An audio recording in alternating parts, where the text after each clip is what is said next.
નમસ્કાર. ચાલો આજે આપણે સ્ટેટ બેંક ઓફ ઇન્ડિયાની એક બહુ મોટી ભરતી વિશે વાત કરીએ. આ ભરતી છે સર્કલ બેઝડ ઓફિસર્સ માટે. તો ચાલો એની બધી વિગતોને સરળ ભાષામાં સમજીએ.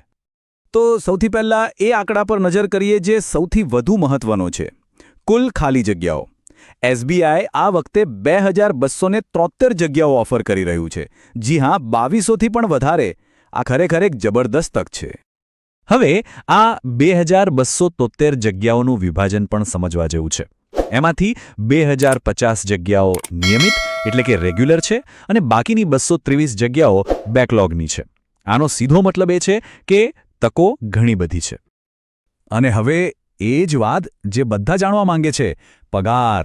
તો આ પદ માટે શરૂઆતનો માસિક બેઝિક પગાર છે 48,480 રૂપિયા. અને યાદ રાખજો, આ તો માત્ર શરૂઆત છે. આની ઉપર બીજા બધા તો અલગ. તો વાત ખાલી સારા પગારની નથી. આ તક એટલે ભારતની સૌથી મોટી બેંક સાથે એકદમ સુરક્ષિત કરિયર બનાવવાની તક. અને નોકરીનું સ્થળ આખા ભારતમાં ગમે ત્યાં હોઈ શકે છે. મતલબ કે એક દેશવ્યાપી અનુભવ લેવાની પણ તક મળશે. સારું, તો તક મોટી છે, પગાર પણ સારો છે. પણ સવાલ એ છે કે કોણ અરજી કરી શકે છે? ચાલો હવે યોગ્યતાના માપદંડો એટલે કે એલિજિબિલિટી ક્રાઇટેરિયા પર એક નજર નાખીએ. શૈક્ષણિક લાયકાતની વાત કરીએ તો એ ખૂબ જ સરળ રાખવામાં આવી છે. કોઈપણ સ્ટ્રીમમાંથી ગ્રેજ્યુએટ હોવું જરૂરી છે. પછી ભલે એ મેડિકલ હોય, એન્જિનિયરિંગ હોય કે પછી ચાર્ટર્ડ એકાઉન્ટન્ટ હોય, બધા જ અરજી કરી શકે છે. હવે વાત કરીએ વયમર્યાદાની. અરજી કરનારની ઉંમર ઓછામાં ઓછી 21 વર્ષ અને વધુમાં વધુ 30 વર્ષ હોવી જોઈએ. તો જે કોઈ પણ આ એજ ગ્રુપમાં આવે છે તેમના માટે આ એક સુવર્ણ તક છે. ઓકે, તો માની લો કે કોઈ યોગ્યતા ધરાવે છે, તો પછી આગળનો રસ્તો કેવો હશે? ચાલો હવે આખી પસંદગી પ્રક્રિયાને સ્ટેપ બાય સ્ટેપ સમજીએ, જેથી સફળતાનો માર્ગ સ્પષ્ટ દેખાય. જુઓ, પ્રક્રિયાનો પહેલો તબક્કો 2 ભાગમાં છે.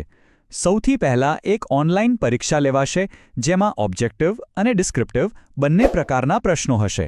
અને એ પછી આવેલી અરજીઓ અને ડોક્યુમેન્ટ્સની બરાબર ચકાસણી કરવામાં આવશે, જેને સ્ક્રીનિંગ કહેવાય છે. જે લોકો લેખિત પરીક્ષામાં પાસ થશે એમના માટે પ્રક્રિયાનો બીજો અને એટલો જ મહત્વનો તબક્કો શરૂ થશે. એમાં 3 સ્ટેપ્સ છે. પહેલા ઇન્ટરવ્યૂ, પછી સ્થાનિક ભાષાની પરીક્ષા અને છેલ્લે મેડિકલ અને ફાઇનલ ડોક્યુમેન્ટ વેરિફિકેશન. એક વાત ખાસ યાદ રાખવા જેવી છે, દરેક તબક્કો પાર કરવો ફરજિયાત છે. ચાલો હવે સૌથી પ્રેક્ટિકલ ભાગ પર આવીએ. અરજી કરવી કઈ રીતે? અહીં આપણે ઓનલાઈન અરજી કરવાની આખી પ્રોસેસને સ્ટેપ બાય સ્ટેપ સમજીશું. અરજી ફીની વાત કરીએ તો એ પણ એકદમ સ્પષ્ટ છે. જનરલ, ઓબીસી અને ઈડબ્લ્યુએસ કેટેગરીના ઉમેદવારો માટે ફી છે 750 રૂપિયા વત્તા બેંક ચાર્જીસ. જ્યારે એસસી, એસટી અને દિવ્યાંગ ઉમેદવારો માટે કોઈ જ ફી નથી. અરજી કરવાની પ્રોસેસને 7 સહેલા સ્ટેપ્સમાં વહેંચી દેવામાં આવી છે. ચાલો ફટાફટ જોઈ લઈએ. પહેલું, એસબીઆઈની કરિયર વેબસાઇટ પર જઈને CBO 2026ની લિંક પર ક્લિક કરો. ત્યાં નવું રજિસ્ટ્રેશન કરો. પછી લોગિન કરીને ફોર્મ ભરી દો. તમારો ફોટો અને સહી અપલોડ કરો. ફી ભરીને ફોર્મ સબમિટ કરી દો. અને હા, છેલ્લે ફાઇનલ ફોર્મની પ્રિન્ટ કાઢવાનું ભૂલતા નહીં. અરજી કરતા પહેલાં આટલા ડોક્યુમેન્ટ્સ હાથવગા રાખજો. એક ચેકલિસ્ટ જેવું જ છે.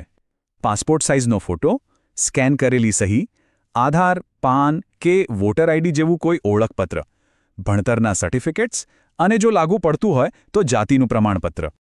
અને હા, આખી પ્રક્રિયાને વધુ સહેલી બનાવવા માટે અહીં એક QR કોડ પણ આપેલો છે.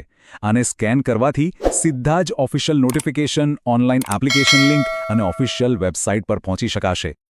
અને હવે આ બધી માહિતીનો સૌથી અગત્યનો ભાગ જે છે તારીખો અને સમયમર્યાદા. આ તારીખો ચૂકવા જેવી નથી. આ તારીખો ખાસ નોંધી લેજો. ઓનલાઈન અરજી કરવાની શરૂઆત 29 જાન્યુઆરી 2026થી થશે અને છેલ્લી તારીખ છે 18 ફેબ્રુઆરી 2026. મારી સલાહ છે કે છેલ્લી ઘડીની રાહ જોયા વગર વહેલી તકે અરજી કરી દેવી. તો આખી વાતનો સાર એકલો જ છે. કુલ 2273 જગ્યાઓ છે અને છેલ્લી તારીખ 18 ફેબ્રુઆરી 2026 છે. બસ આ 2 વાત મગજમાં રાખજો. આ તક હાથમાંથી જવા ન દેતા. બધી જ માહિતી હવે આપણી સામે છે. હવે વિચારવાનો વારો આપણો છે.